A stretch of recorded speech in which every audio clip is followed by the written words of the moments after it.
నమస్తే welcome to bell TV voice of voiceless. ఇక ఈరోజు ప్రధాన పత్రికలు వచ్చినటువంటి హెడ్లైన్ చూద్దాం. ఎన్నికల వాతావరణం నెలకొంది. మార్చి 13న నోటిఫికేషన్ వస్తుందనే సమాచారంతో అన్ని పార్టీలు అలర్ట్ అయ్యాయి. తమ అభ్యర్థులను ప్రకటించడానికి వివిధ కోణాల్లో పరిశీలన చేస్తూ సర్వేలు నిర్వహిస్తూ అభ్యర్థుల ఎంపికపై కసరత్తు చేస్తూ ఉన్నాయి. ఇక ప్రధానంగా కాంగ్రెస్ పార్టీ మాత్రం బీఆర్ఎస్ను టార్గెట్ చేస్తూ ఉంది. గతంలో వారు చేసినటువంటి పనులపై అనేకమైనటువంటి ఎంక్వైరీలను విచారణలు చేస్తూ ముందుకు కదులుతూ ఉంది. బీఆర్ఎస్ను ఇరుకున పెట్టడానికి విశ్వ ప్రయత్నాలు చేస్తూ ఉంది. ఇక ఆర్ఆర్ పై విచారణ ప్రధానంగా కేటీఆర్నే టార్గెట్ చేస్తూ ముందుకు కదులుతున్నట్టు మనకు కనిపిస్తూ ఉంది. ఆయననే కేటీఆర్ను ఇరుకున పెట్టడానికి రేవంత్ సర్కార్ విధంగా పోతుంది. సిబిఐ లేదా అదే స్థాయిలో సంస్థతో చేపట్టాలి. రీజనల్ రింగ్ రోడ్డు వరకు హెచ్ఎండిఏ విస్తరించాలి.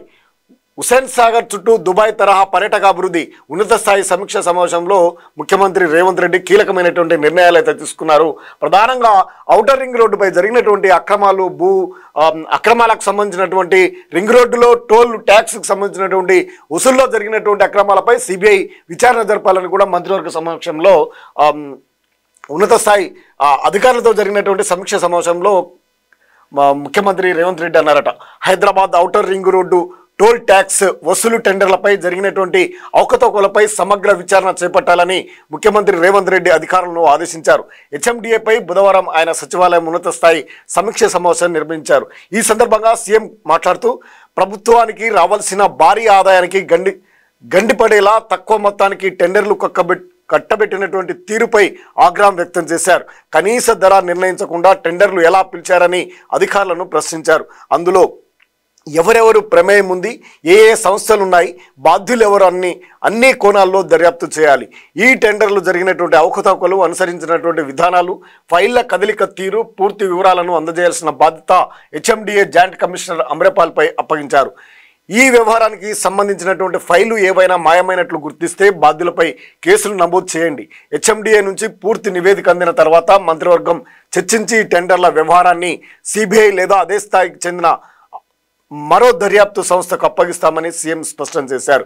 నష్టాన్ని తెచ్చే డిపిఆర్ ఎంపిక టెండర్లకు ముందు ఔటర్ రింగ్ రోడ్డుపై టోల్ ట్యాక్స్ వసూలతో ఏడాదికి గరిష్టంగా రూపాయలు 600 కోట్ల ఆదాయం వచ్చేదని అధికారులు సీఎంకు వివరించారు. ఇప్పుడు 30 సంవత్సరాలలో 18,000 కోట్ల వరకు ప్రభుత్వానికి ఆదాయం వస్తుందని వారు వివరించడం జరిగింది. ఆ స్థలాల్లో ఆదర్శ పాఠశాలలు హైదరాబాద్, వరంగల్, కరీంనగర్ తదితర నగరాల్లోని లేఅవుట్ సామాజిక అవసరాలకు ఇచ్చినటువంటి స్థలాలు ప్రభుత్వ ఆధీనంలో ఉన్నాయి. ఆక్రమణలకు గురయ్యాయా సర్వే చేయాలి. ఈ సంస్థల్లో ఆదర్శ పాఠశాలను ఏర్పాటు చేయాలి. కార్పొరేట్ కంపెనీలు పేరొందినటువంటి పాఠశాల యాజమాన్యాలకు వాటిని అప్పగించాలి. ఆ ప్రాంతంలోని పేద మధ్యతరగతి కుటుంబాల విద్యార్థులకు కనీసం 20% ఏర్పాటు చేసి ఉచితంగా ప్రవేశాలు కల్పించాలి. ఇలా అన్ని ప్రాంతాల్లో ఆదర్శ పాఠశాలలు అందుబాటులోకి తేవాలంటూ సీఎం రేవంత్ రెడ్డి ఆదేశాలు జారీ చేసినటువంటి అంశాన్ని కూడా మనం ప్రధానంగా చూడవచ్చు.